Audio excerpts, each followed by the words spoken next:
Thermodynamique et sens de la vie. Article 2/8. Écrit par Nîmes.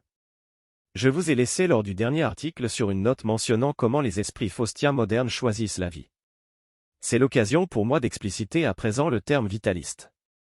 Nous avions qualifié ce que, faute de mieux, j'appellerais notre doctrine politique de droite vitaliste dans un article ayant connu un certain succès qui répondait à un article de l'Incorrect. Je ne crois pas que ce terme soit particulièrement adapté, d'abord parce qu'il peut renvoyer à la philosophie vitaliste, qui n'a rien à voir, mais surtout, la vie est, tout simplement, elle n'appelle pas à être instituée via la politique. Tout le monde pense servir la vie par la politique. C'est ainsi une tautologie de se dire vitaliste politiquement. Au mieux, on pourrait parler d'une morale vitaliste et une morale est avant tout quelque chose de personnel. J'adopte pour ma part une morale vitaliste mais, avant de définir cette morale, il faut bien comprendre ce qu'on appelle la vie. Vaste question s'il en est à laquelle Schrödinger a pourtant apporté une réponse qui ne me semble pas dénuée d'intérêt. Mais je préfère vous prévenir, ça m'a tout l'air d'être entièrement correct mais c'est aussi extrêmement déprimant et vous pourriez m'en vouloir de vous l'avoir divulgué, même si beaucoup d'entre vous le savent sûrement déjà. Allons-y alors mais vous ne direz pas que je ne vous ai pas prévenu. La première chose à comprendre c'est que l'univers cherche à générer de l'entropie le plus vite possible. Comment le sait-on? Grâce à la deuxième loi de la thermodynamique. La première nous indiquant que l'énergie se conserve et la troisième que le système va chercher à atteindre l'entropie le plus vite possible astérisque. Entropie et mort thermique. Qu'est-ce que l'entropie? Pour vous expliquer de façon simple, donnez à un enfant de 4 ans 2 pots de pâte à modeler de couleur rouge et bleue. Au bout d'une heure vous aurez une pâte à modeler homogène violette. C'est ça l'entropie, c'est le désordre, la destruction de tout système ordonné en un mélange homogène. Autre exemple, lorsqu'il existe deux masses d'air chaud et froid au-dessus de l'océan, un ouragan se forme afin de mélanger ces deux couches d'air pour atteindre un état d'équilibre. Après quoi, ce dernier disparaît une fois cette tâche effectuée. Et cela ne s'arrête pas aux ouragans, il semble que l'univers génère naturellement des systèmes cherchant à créer de l'entropie le plus rapidement possible. Ainsi, partant de l'observation que l'univers cherche à produire de l'entropie le plus rapidement possible alors très simplement le sens de la vie, son rôle dans l'univers est de générer de l'entropie. Waouh, putain mais c'est nul. Bah oui, désolé, je vous ai entropié et j'espère bien un jour avoir une page Wikipédia avec pour idée notable entropile. Mais est-ce que vous comprenez bien ce que cela signifie? Notre rôle est d'aider notre univers à finir en soupe d'atomes dans une mort thermique. Voilà, c'est pire.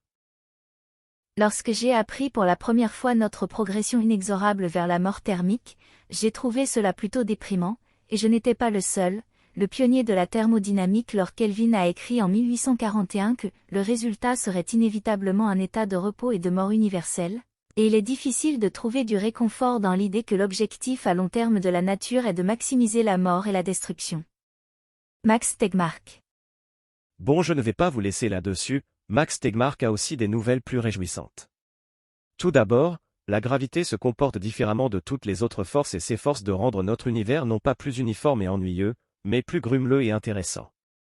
La gravité a donc transformé notre ennuyeux univers primitif, qui était presque parfaitement uniforme, en notre cosmos actuel, grumeleux et magnifiquement complexe, qui regorge de galaxies, d'étoiles et de planètes. Deuxièmement, les travaux récents de Jeremy England et d'autres chercheurs ont apporté d'autres bonnes nouvelles, en montrant que la thermodynamique confère également à la nature un objectif plus enthousiasmant que la mort thermique.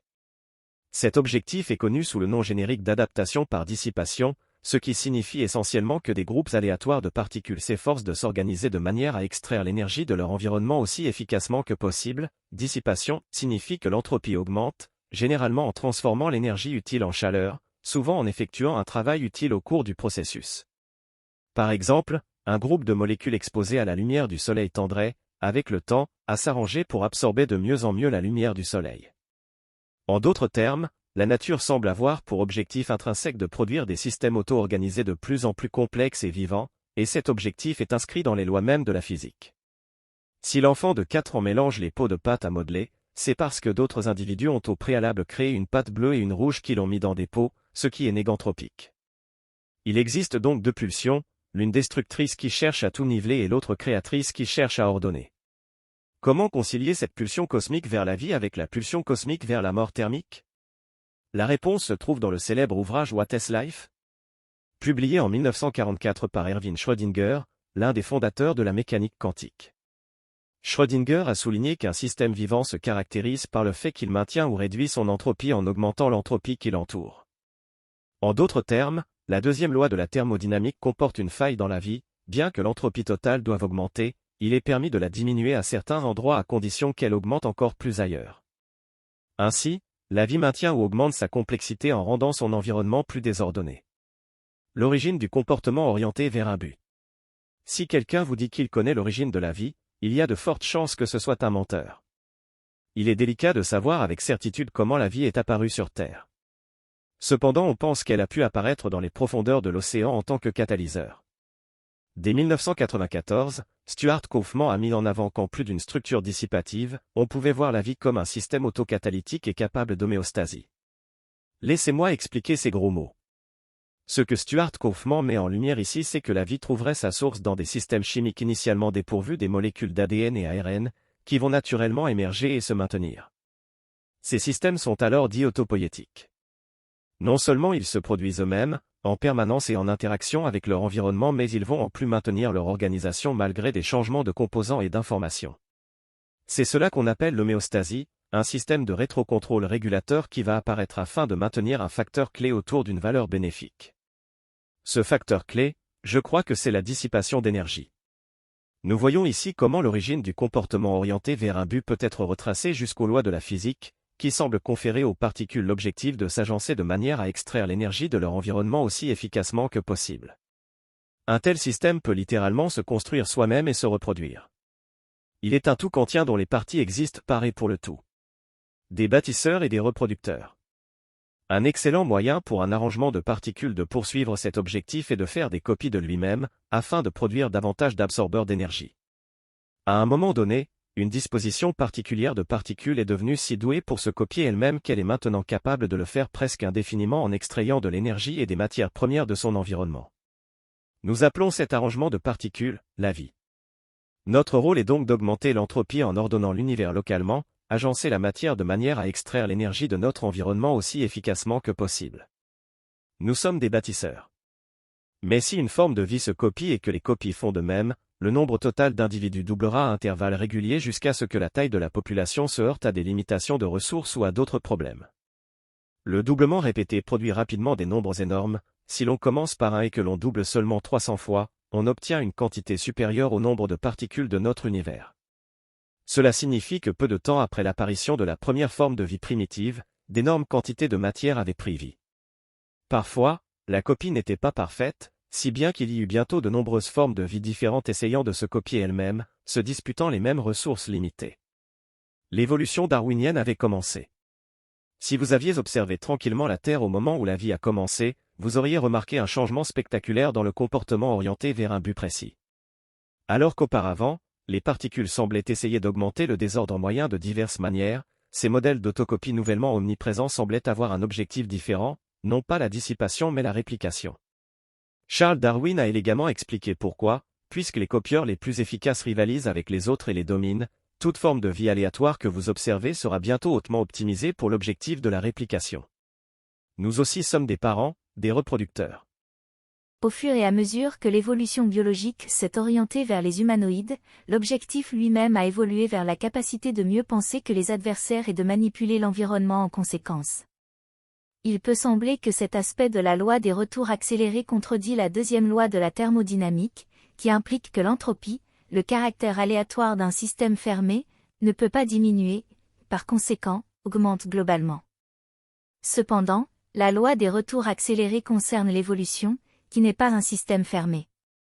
Elle se déroule dans un grand chaos et dépend en fait du désordre qui règne en son sein, dont elle tire ses options de diversité. Et à partir de ces options, un processus évolutif élague continuellement ses choix pour créer un ordre toujours plus grand.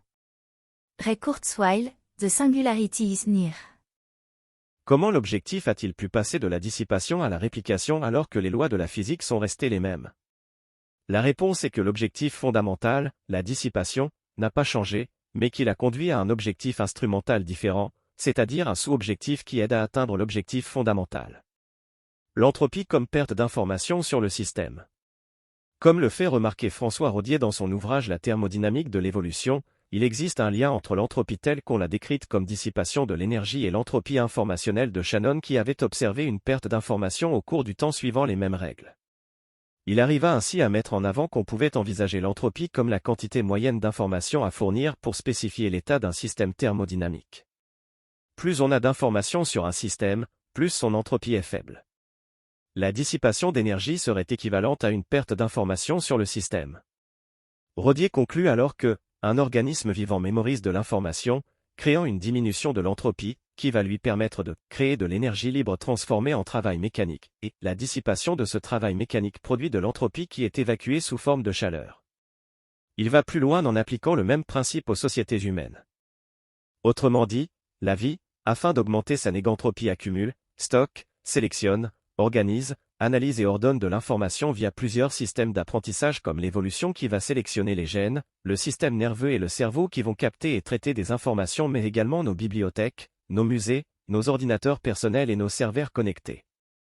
On trouve alors, en plus des caractéristiques d'autocatalyse et d'homéostasie, la capacité d'apprendre comme nécessaire à la vie. La notion d'ordre a une apparence subjective. Chacun range ses affaires comme il l'entend. Si un bureau couvert de documents peut paraître tout à fait en ordre à son utilisateur, il peut tout aussi bien paraître en complet désordre à la personne chargée d'en retirer la poussière. La notion d'ordre est en effet intimement liée à la notion d'information. L'ordre est un moyen de mémoriser et d'échanger de l'information. Dans un atelier, un ouvrier range ses outils non seulement pour les retrouver plus facilement, mais aussi pour que ses compagnons puissent les trouver facilement. Ce n'est pas par hasard si les Français ont baptisé « ordinateur » un appareil de traitement de l'information. François Rodier, thermodynamique de l'évolution.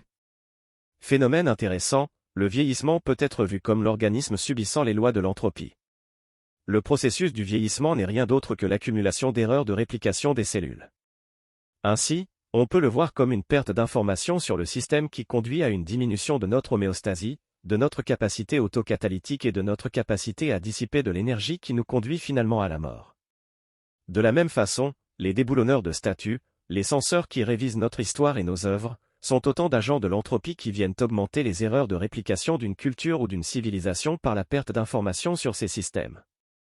Dans les sociétés actuelles, la recherche scientifique permet de mémoriser dans les livres ou les ordinateurs une quantité croissante d'informations sur les propriétés de l'univers qui nous entoure. L'entropie de la société diminue. Cette diminution d'entropie lui permet, grâce au progrès technique, de produire de plus en plus d'énergie libre. Celle-ci peut être délivrée sous forme d'électricité.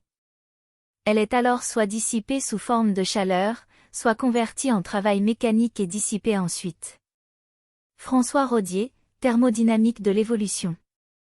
Pour résumer, comme Stuart Bartlett le définit, on peut voir une version générique de la vie qu'il appelle life avec un Y, la distinguant de life avec un I pour qualifier sa version particulière de la Terre, comme une structure dissipative capable d'autocatalyse, signifiant qu'elle peut se maintenir et croître, d'homéostasie, se référant à la capacité de s'autoréguler des organismes vivants, et d'apprentissage, la sélection naturelle, le système nerveux, le cerveau ou l'ordinateur.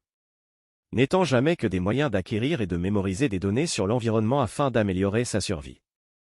Ainsi, si le carbone est intimement lié à la vie, la life peut, elle, s'envisager avec du silicium car, la notion d'information étant liée à la notion d'ordre, ce qu'on appelle le transhumanisme et la singularité technologique aboutissant à la fusion avec l'ordinateur ne sont que la suite logique de ce processus tendant vers une optimisation de la conservation et du traitement d'informations qui permettent de réduire l'entropie du système tout en augmentant celle de son environnement. Cependant, quand bien même notre destin serait de se faire remplacer par des machines en silicium, il reste que nous existons bien aujourd'hui et nous sommes des organismes faits de carbone disposant d'une conscience et vivant ces phénomènes de façon subjective. Il apparaît alors capital de comprendre ce que cela signifie pour nous en tant qu'humains, ou d'Asin, et quelle serait une bonne morale personnelle à se donner pour trouver la vie bonne. Cet audio vous a plu ? Abonnez-vous à notre chaîne afin de recevoir tout notre contenu, et soutenez-nous sur Tipeee, le lien est dans la description.